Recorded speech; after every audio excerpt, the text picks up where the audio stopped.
Em nome do Pai, do Filho e do Espírito Santo. Amém. Muito bem, continuamos nosso retiro de Semana Santa, essa preparação para nós vivermos o Tríduo Pascal, esses momentos tão importantes da liturgia da Igreja e de nossa história de salvação, sim, nossa história pessoal. Por quê? Porque, é claro, a redenção aconteceu quando Jesus morreu na cruz, né? Quando ele morreu na cruz, ali Satanás com seus demônios foram derrotados, nós fomos salvos verdadeiramente. Mas esta salvação objetiva que Jesus conquistou para nós na cruz, ela agora precisa ser aplicada na nossa vida. É aquilo que a gente chama de salvação subjetiva. Ou seja, os méritos de Jesus na cruz são suficientes para salvar todos os seres humanos, de todos os tempos, de todos os lugares. Suficientes e, assim, de sobra e resto. Não é? Como diz São Tomás de Aquino, uma só gota bastaria. Una stilla. Uma só gota bastaria. Jesus não precisava nem ter morrido na cruz. Não é? Os méritos de qualquer mínimo ato de caridade da alma de Cristo seria suficiente, abundantemente.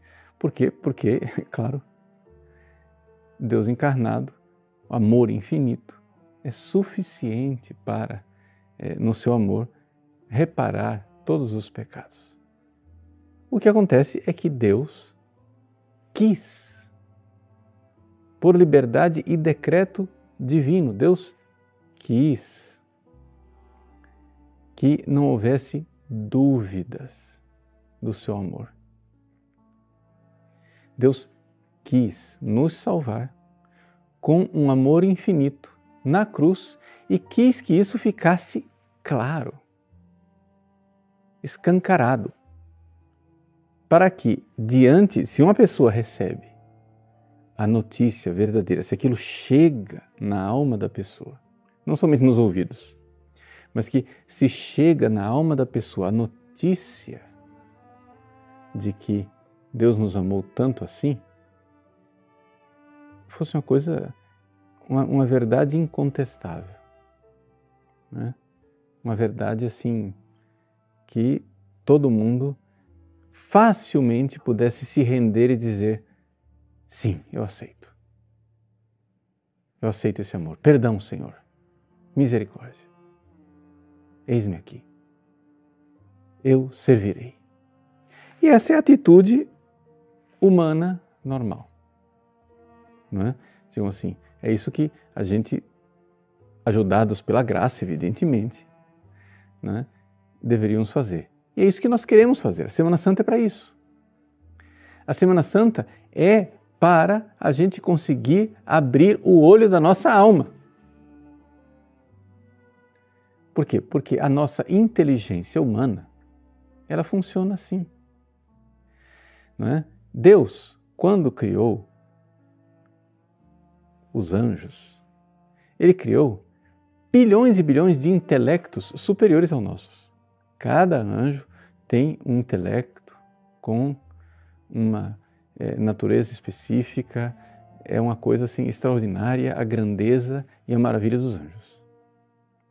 E nessa escala de bilhões e bilhões de seres inteligentes, seres livres, que amam, etc. e tal, que Deus criou, nessa escala enorme, tem no finalzinho um intelectozinho miserável, que é o nosso, que é a inteligência humana. Então, ao contrário dos anjos, a nossa inteligência só vê a verdade com um certo trabalho, né? Os anjos não. Quando Deus criou os anjos assim, com ideias inatas. Todos os anjos sabiam tudo o que era necessário a respeito da natureza das coisas, por exemplo. Eles sabiam exatamente o que era um ser humano, o que é um cachorro, o que é uma árvore, etc. Todos, mesmo que nunca tivessem visto, mas eles já sabiam, já receberam tudo. Ou seja, vamos usar uma metáfora aqui para a gente entender, os anjos foram criados de olho aberto. Entendeu? Os anjos estão vendo as coisas. Aí, claro, o que é que eles nunca tinham visto um ser humano. A partir do momento que eles viram, ali tem a constatação, não, isso aqui que eu tenho na minha inteligência, que é um ser humano, corresponde a isso que está aí fora, pronto, é isso mesmo, ele só reconhece aquilo, pronto, acabou. Opa, um ser humano, olha aí. Então eles sabem das coisas, nós não. Nós não sabemos das coisas tão facilmente assim. Quando a gente abre o olho do corpo, não necessariamente a gente abre o olho da alma. Quando um anjo vê, digamos assim, um aglomerado de células no ventre de uma mulher, o anjo sabe perfeitamente se aquilo é um tumor ou se aquilo é um embrião. Nós não. Nós vemos um aglomerado de células, a gente apreende que aquilo é um aglomerado de células. Mas para saber qual é mesmo a natureza daquilo, a gente precisa investigar. Vamos lá, vamos ver. Né? A forma mais fácil, empírica de saber qual é a natureza daquele aglomerado de células é acompanhar a história dele.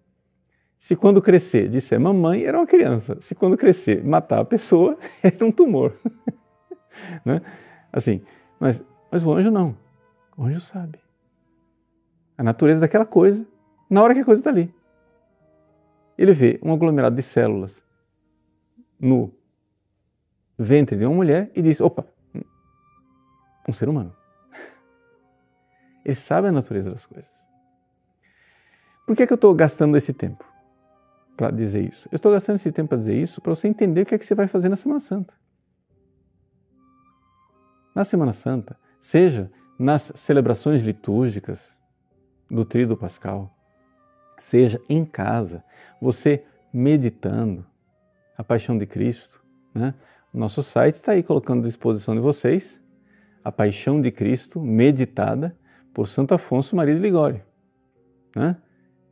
Baixa aí o áudio, você pode ouvir, medita, acompanha a meditação. Por quê? Porque a nossa inteligência, a inteligência humana, ela não é angélica. Se o seu olho da carne, o olho físico está aberto, o olho da alma pode estar fechado. Os seus ouvidos físicos estão abertos, mas o ouvido da alma pode estar fechado. E como que se abre? Né? O olho da alma. Como que você abre os ouvidos do Espírito? Bom, a gente precisa desse trabalhinho que a gente chama de discorrer. Tem que meditar, tem que cavucar a coisa, entendeu? Então, por isso a igreja, que é mãe e mestra, sabe perfeitamente que para você receber os frutos da paixão de Cristo na sua vida, chegar e dizer assim, Senhor, pequei, me arrependo, não quero, faço o propósito firme de nunca mais pecar, misericórdia, eu servirei, eu seguirei, vou deixar tudo, vou seguir Jesus. Para você fazer isso, você precisa meditar, discorrer, porque quando o seu cérebro, né, vai discorrendo aquilo, ele chama a atenção da alma e a alma abre o olho e diz, e ela vê, coisa que o anjo não precisa. Né? Então, é quando você recebe a verdade de Deus, a verdade de Cristo, através desse olho da alma que abre, a gente chama isso de ato de fé. Né? É a fé exercida. Você exerceu a fé, abriu o olho, vi o mistério da fé, vi o amor de Deus.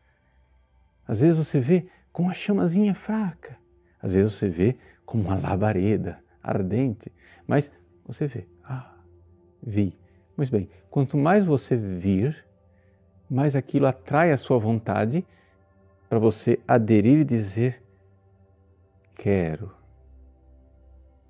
vou mudar de vida, vou voltar para a casa do meu pai. Veja, o filho pródigo lá, enquanto ele estava comendo comida de porco, né, com o patrão cruel, ele começou a discorrer sobre as atitudes do pai. Nossa, meu pai faz isso. Nossa, ele certamente lembrou um dia que um empregado aprontou, fez uma coisa horrorosa. E o pai, ao invés de reagir com ira, com severidade, com vingança, o pai olhou bondoso para o empregado e disse, promete que não vai fazer mais? Prometo. Então está perdoado. Essa bondade do pai. Esse filho recordou, esse filho pensou com que amor aquele pai amou e por isso ele, vendo, ele abriu o olho da alma e então decidiu, vou me erguer, vou me levantar, vou voltar para a casa do meu pai. E quantas coisas ele ia discorrendo pelo caminho enquanto voltava. Quantas vezes ele ensaiou aquelas preces, aquela súplica, pequei contra o céu. Então, a alma dele estava com os olhos abertos. É isso que nós chamamos de conversão. Essa é a ação da graça numa alma. É assim que funciona. Então, as meditações, as cerimônias de Semana Santa, a liturgia, as narrativas, os cantos, as imagens, o incenso, as vestes do sacerdote, tudo isso é para ajudar você a abrir o olho da alma. Padre, não vou poder nem ir à igreja. Então baixa o áudio né, da narrativa de Santo Afonso e ouve. Ouve, discorre, medita. Isso vai abrir o olho da alma. Quando a sua inteligência vir e for atraída por essa verdade, a sua vontade, você vai dizer, quero, decido. E a vontade fica firme, e o propósito fica firme. É assim que funciona a inteligência humana e a alma humana. Nós dizíamos, no entanto, na nossa meditação anterior, que não é assim que funciona com os anjos. Eu só acenei para a coisa. Os anjos, eles veem o ser da coisa imediatamente. Eles veem o que é e o que não é. Não é? Quando Jesus começou a operar milagres, pode ser que você não saiba o que é um milagre. Por exemplo, sei lá, o cego de nascimento, né, começou a enxergar. Jesus cuspiu no chão, fez lama, colocou no olho do cego. E o cego foi curado. Você, intelecto humano, talvez tenha que meditar um pouquinho. Não, pera lá, era de nascimento? Mas tem certeza que era de nascimento?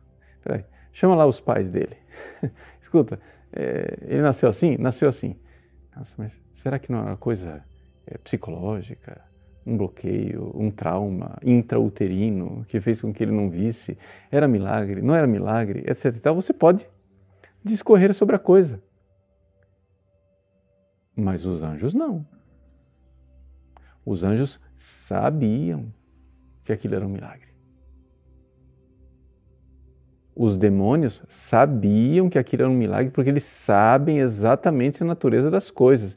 Disse, opa, aqui tem uma ação de Deus inexplicável, sobrenatural, milagrosa. eles ficaram alertas. Jesus é de Deus. Jesus é Deus. Se os anjos receberam essa informação no momento da criação deles, como fé, se eles estavam aguardando a encarnação de Deus, isso não nos foi revelado, a gente pode deduzir que sim, que não, posições teológicas aí divergentes, mas se eles receberam essa informação no momento da criação deles, os demônios estavam sabendo ou não que Deus iria se encarnar? Mas quando Jesus começou a fazer milagres, eles sabiam que aquilo era um milagre. Assim como os fariseus sabiam que era inexplicável Lázaro morto há 4 dias, com mau cheiro e tudo. Sabiam que não era possível, aquilo não tinha como. Lázaro ficou só catatônico e não morreu coisa nenhuma. Não. Já tinha mau cheiro. Estava há 4 dias. Se ele não tinha morrido antes de sepultarem, morreu dentro da sepultura. Que há 4 dias ali, né, naquela situação. E a Marta disse: Senhor, já cheira mal. Pois bem.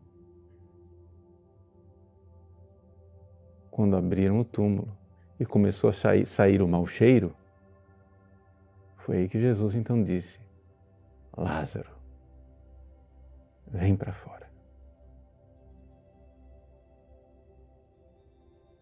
Não tinha dúvida. Então, uma vez que você tem a verdade, que você não tem dúvida, abriu o olho da alma, eu enxerguei a verdade, não está concluído aí o processo. Os anjos veem, como diz, se não me engano, a carta de São Tiago, né? Os demônios sabem perfeitamente que Deus existe e tremem. Eles não estão com dúvida. Será? Não tem demônio ateu. Pode ficar tranquilo que isso não existe. Demônio ateu não tem. Eles sabem que Deus existe e tremem. Então, não basta saber. Tem uma coisa interior chamada vontade, adesão, que é realmente o amor, dizer quero, vou, consinto, desejo. Eu quero servir a Deus. Então, o que é que é eu me apropriar da redenção que Cristo fez? Né? Cristo veio a este mundo, Deus veio nos salvar. Nós estávamos perdidos e nas trevas. Vamos lá. O que é isto? Quer dizer o seguinte: o pai da mentira, Jesus chama o diabo de o pai da mentira, né? É mentiroso desde o início. Então, o diabo, ele, mentiroso desde o início, mentiu para os nossos primeiros pais, e os nossos primeiros pais, ao invés de aderir inteligentemente ao que Deus estava dizendo, eles preferiram acreditar na mentira de Satanás, na mentira da serpente. Vejam, eles fizeram um ato de fé, não em Deus, na mentira. Claro que o ato de fé de Deus é sobrenatural, aqui é um ato de fé estúpido. Acreditaram na mentira, que eles poderiam ter a felicidade divina sem a graça de Deus, só por ação deles mesmos. Pega o fruto, come que você vai ter o que ele está te prometendo, sem precisar dele. E eles caíram. Ora, quando você obedece a alguém, como Adão e Eva obedeceram à serpente, essa pessoa tem um senhorio sobre você. E aqui está a está o castigo que vem junto com o pecado original. Qual é o castigo do pecado original? O castigo do pecado original é o seguinte: a humanidade escolheu obedecer Satanás, ao invés de obedecer Deus. Então aqui que está o problema. A humanidade resolveu obedecer Deus, então a humanidade nasce escrava de Satanás e dos demônios e ela precisa ser liberta.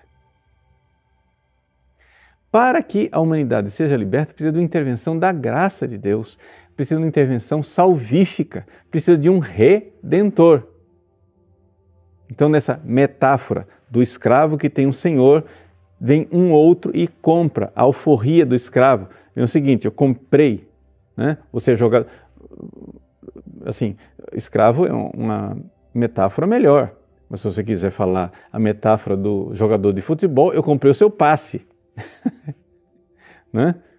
Só para você ter um referente moderno. Você está vinculado a esse time, eu comprei, agora você vinculou com o meu time. Então, Jesus veio para fazer isso. Isso é redenção. Isso é o comprar de volta. É uma metáfora, gente. Não tem dinheiro na história. Não tem dinheiro envolvido. É uma metáfora. Para você entender o quê? Que existe ali um domínio. Né? Existe um domínio de Satanás e dos seus anjos sobre a humanidade. E Jesus veio quebrar esse domínio para ser Senhor.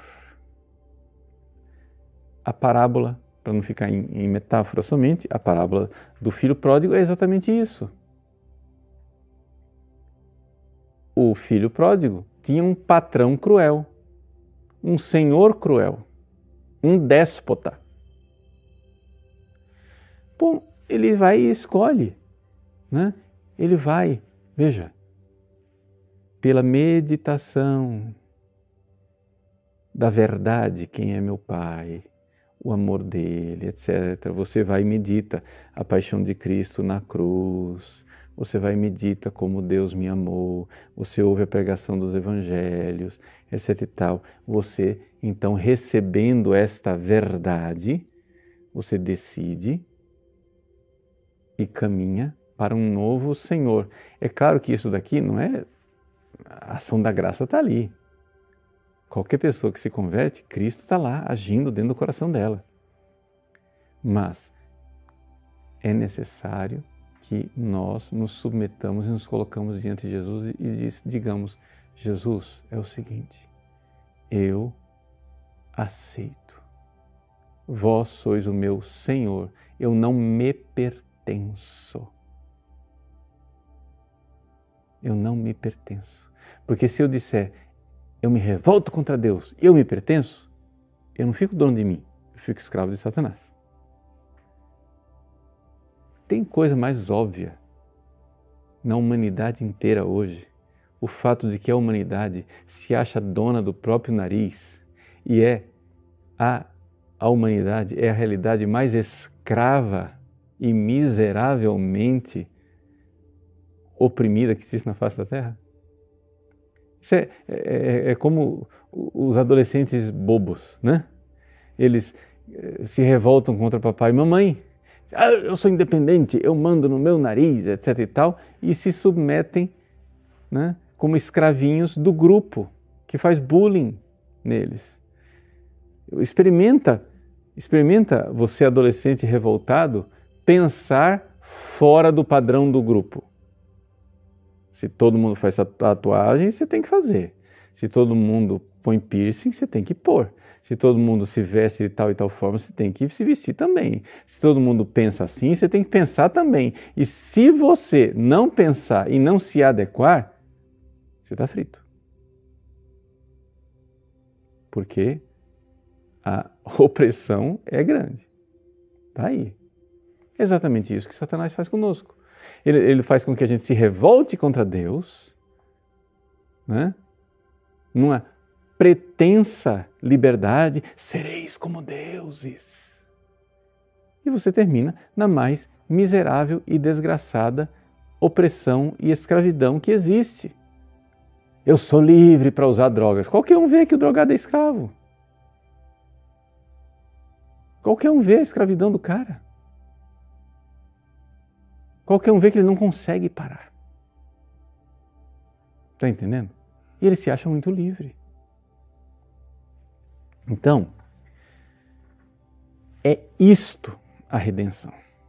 A redenção é sair de um senhor que é um malfeitor, que é um déspota, que é um tirano cruel, e me colocar debaixo de um senhorio. Como esta redenção, como a escravidão veio pela mentira, a redenção vem pela verdade. Conhecereis a verdade, e a verdade vos libertará. Aí os judeus, essa frase que está no Evangelho de São João, os judeus reagem e dizem para Jesus, mas nós não somos escravos, que história de libertará é essa? Nós não somos escravos, nós somos filhos de Abraão. Nós não somos escravos de ninguém. E Jesus diz, vocês são filhos de Satanás. O vosso pai é o demônio. Ele é o pai da mentira e ele é homicida desde o princípio. É isso aí que é a verdade. Ou seja, vocês são filhos do capeta, senhores, chefes dos judeus que estão dispostos a matar Lázaro para encobrir a capacidade de Jesus, o poder de Jesus fazer milagres. Vocês, mentirosos, vocês são mentirosos. Jesus diz na cara. No capítulo 8 de São João, Jesus diz, olha, se eu dissesse o contrário, eu conheço o Pai, mas se eu dissesse o contrário, eu era mentiroso como vocês. Vocês são um bando de mentiroso. Aí depois ele chega e diz, por quê? Porque vocês são filhos do demônio, vocês são filhos de Satanás. Esse é o pai de vocês, não é Abraão, não. E ele é mentiroso desde o princípio. Ele é homicida desde o princípio. Ele é o pai da mentira. Então vejam, essa é a redenção. Se você não entende isso, você não entende nada do que Jesus veio fazer nesse mundo. Então, o que é essa história de que a verdade vos libertará? A verdade vos libertará que diz o seguinte, você precisa meditar, abrir o olho da alma. Abrir o olho da alma. E aí, uma vez que você viu, esta verdade, ela é bela, ela atrai. Ela causa, né, uma alegria. Ela tem um gosto bom. Essa alegria de ver a verdade, ela ainda não é a conversão. Olha lá. É interessante, isso daqui é só um parênteses para dizer as coisas. Os exorcistas, quando eles estão lá tentando retirar o domínio do demônio sobre uma pessoa possuída, uma das armas que eles usam para que o demônio enfraqueça, que é uma espécie de tortura espiritual, né?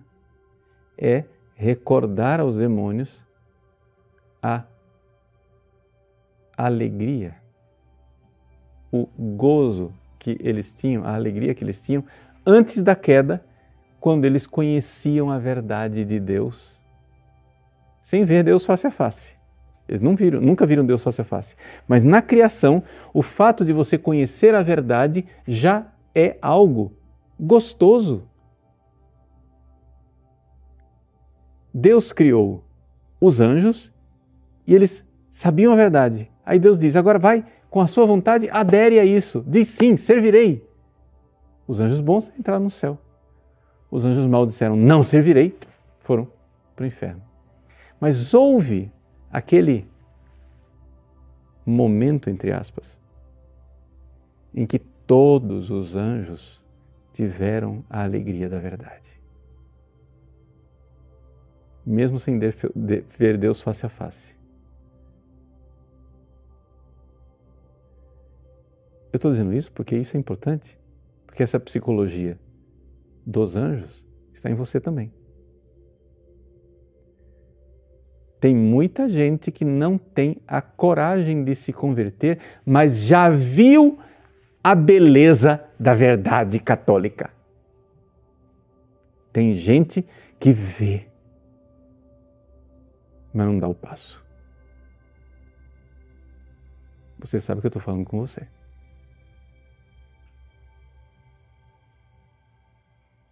É para você essa pregação. Você não está assistindo essa pregação à toa. Você vê.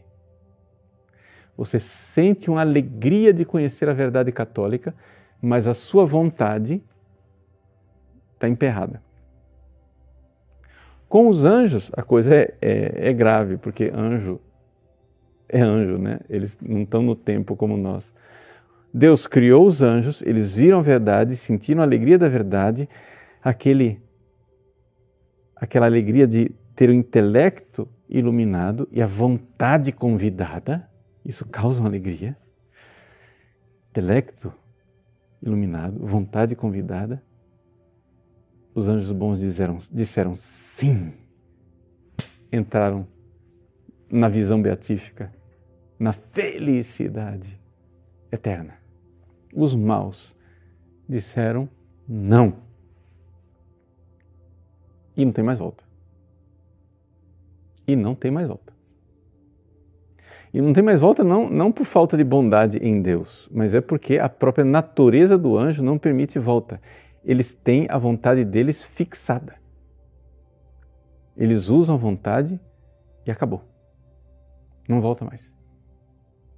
Nem para o bem nem para o mal eles voltam. Não é? Uma das... Santo Ambrósio tem essa sacada, digamos assim, né? Santo Ambrósio se perguntou, depois que Deus criou os anjos, e alguns anjos pecaram, né? Uma vez que deu mal para Lúcifer e os seus demônios, por que é que Deus ainda assim quis criar o ser humano sabendo que iria pecar? Resposta de Santo Ambrósio, porque Deus queria criar criaturas que ele pudesse perdoar. Porque o ser humano, exatamente porque é corpo e alma, por essa nossa inteligência que vai nas apalpadelas, nós podemos voltar atrás. A nossa natureza nos permite voltar atrás. Mas é evidente que você não vai voltar atrás sem auxílio da graça. Então, quando você está aí, já faz hora que você segue os vídeos do Padre Paulo Ricardo, as pregações, você foi lá na meditação da Paixão de Cristo em Santo Afonso, você achou a coisa linda, você está, assim, mexido, convidado, e você diz, mas eu não tenho força. Eu estou dizendo para você, a força está aí ao alcance da sua mão. Porque se você está vendo a beleza da verdade, Deus está aí, segurando na mão, diante de você, a graça. Se aproprie dela. A graça da conversão está sendo oferecida para você. Tome posse. É minha. Eu quero. Diga, eu quero.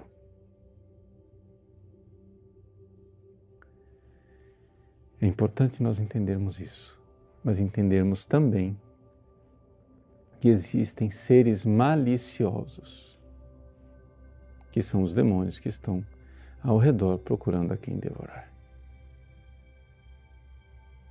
E que estão querendo impedir você de meditar a paixão. Estão criando subterfúgios. Quando você senta para rezar, não, peraí, eu tenho que responder essa mensagem aqui.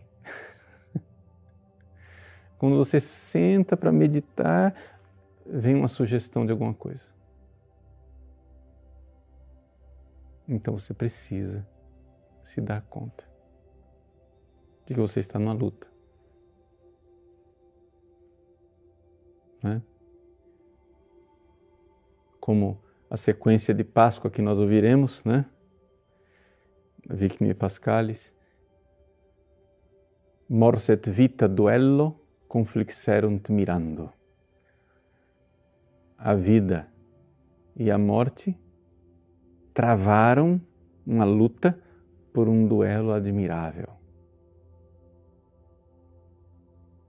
É isso que está acontecendo na sua vida. Aconteceu há 2000 anos atrás, no Calvário. O vitorioso, nosso Senhor Jesus Cristo, derrotou com a verdade do amor infinito de Deus a mentira do pecado satânico, da revolta, da rebeldia. Pela obediência de Cristo, pelo sacrifício de Cristo, de valor infinito, foi derrotada a desobediência de Satanás, a desobediência dos demônios, a desobediência dos seres humanos com o seu egoísmo horroroso. A salvação aconteceu. E agora? É colher os frutos dessa salvação. Os demônios não irão colher o fruto dessa salvação porque, evidentemente, a vontade deles está fixada. Não tem salvação para eles. Mas nós podemos colher esse fruto. A redenção está aí. Escolhe. Dá o passo. Vá se confessar. Vá se confessar. Deus está dando para você essa ocasião. Faça o propósito. Coragem. Né? Eu sei que os seus pecados estão fazendo como os pecados de Santo Agostinho, aparecendo diante de você e dizendo assim, mas você vai viver sem mim? Mas como você vai conseguir viver sem mim? Vamos lá, hoje, este é o dia que o Senhor fez para nós. Hoje, esta, meu irmão, esta, minha irmã, é a Semana Santa da sua vida.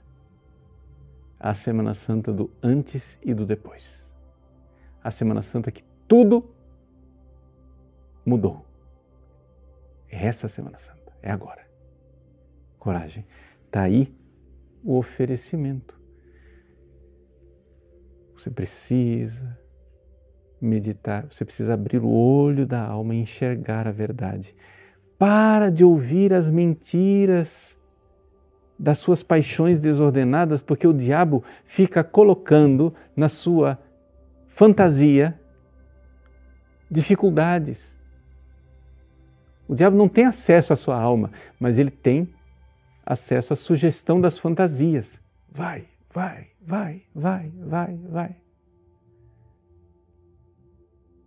Não. Peça a graça do seu anjo da guarda, de Nossa Senhora, dos santos da sua devoção, auxílio de proteção para que a sua fantasia sirva à verdade. Você vai imaginando as coisas que aconteceram há 2000 anos atrás e são coisas verdadeiras, não são criadas por você. Você, através dessa meditação, dessas imagens, você precisa imaginar e ver o quanto Deus amou a humanidade. Ele se fez homem, Ele veio. Olhe para Jesus na cruz. Olhe para o amor. Olhe nos olhos de Jesus, como Jesus olhou para Pedro. O Evangelho de São Lucas nos diz isso. né? Todo mundo sabe que lá nos evangelhos, né? Principalmente os evangelhos sinóticos, está escrito que São Pedro negou Jesus 3 vezes. E na última ceia, no evangelho de São Lucas, Jesus olhou para Pedro e disse: Pedro, Satanás me pediu. É interessante isso, né? Os demônios pedem coisas para Jesus porque eles não têm todo o poder. É importante você entender isso. Os demônios, eles têm uma coleira e uma corrente, uma correia muito curta. O raio de ação do demônio é muito curto. Eles não podem tudo. Se eles pudessem, eles já tinham matado o Padre Paulo, que está aqui falando mal deles, né? Mas eles não têm esse poder. Então, eles vão e só vão até onde a bondade de Deus permite. Mas, padre, por que Deus permite então que os demônios fiquem atazanando a gente? Porque se não tivesse luta, cara, você seria, no máximo, na melhor hipótese, um cristão medíocre. Se não tivesse luta, você seria um cristão, na melhor hipótese, medíocre. Ou cristão nenhum. Então, Deus quer ver a luta. Então Jesus disse na última ceia para Pedro: Pedro, Satanás pediu para te passar na peneira, como se peneira o trigo. Mas eu rezei por ti. Tu, quando voltares, confirma os teus irmãos. Não é consolador saber que Jesus reza por nós no momento da nossa luta? Pois bem, os evangelhos dizem: Pedro negou Jesus 3 vezes. Jesus estava rezando por Pedro e Pedro negou Jesus 3 vezes. Mas São Lucas diz: e quando o galo cantou, Pedro se lembrou e o Senhor olhou para Pedro. Houve um encontro nesse olhar. Use sua imaginação. Jesus está olhando para você. O galo acaba de cantar. Como foi que você negou Jesus? Faz seu exame de consciência. Qual foi a cachorrada que você aprontou com Jesus? Pensa. Acontece que o galo cantou. E o Senhor olhou para Pedro. Jesus está olhando para você. Olha nos olhos de Jesus. E que olhar é esse? Não é um olhar de condenação. Não é um olhar de condenação. É um olhar de convite. Basta dizer sim. Basta dizer eu vou voltar. Basta dizer eu me arrependo. Basta dizer eis-me aqui, Senhor. Vai para a confissão. Decide. É assim que o olho da sua alma vai se abrir, sua vontade vai ficar robusta pela ação da graça. Então Deus nos dá a pregação da palavra, Deus nos dá os sacramentos, Deus nos dá a verdadeira doutrina, a verdadeira igreja, porque Ele quer que nós apliquemos na nossa vida os frutos da redenção que Ele conquistou na cruz há 2000 anos atrás. Então, é isso que Deus quer nessa Semana Santa. Que ela seja a Semana Santa da sua vida. Então vamos lá. Tarefa de casa. Vai, procura os áudios da paixão de Nosso Senhor Jesus Cristo, narrada por Santo Afonso Maria de Ligório, nós gravamos para você usar essa meditação. E com a meditação, abrir o olho da alma. E com a luz que ilumina a sua inteligência, uma chama surja na sua vontade. E você possa, queira e diga: eu quero amar. Perdão, Senhor. Misericórdia. Deus abençoe você. Em nome do Pai, e do Filho, e do Espírito Santo. Amém.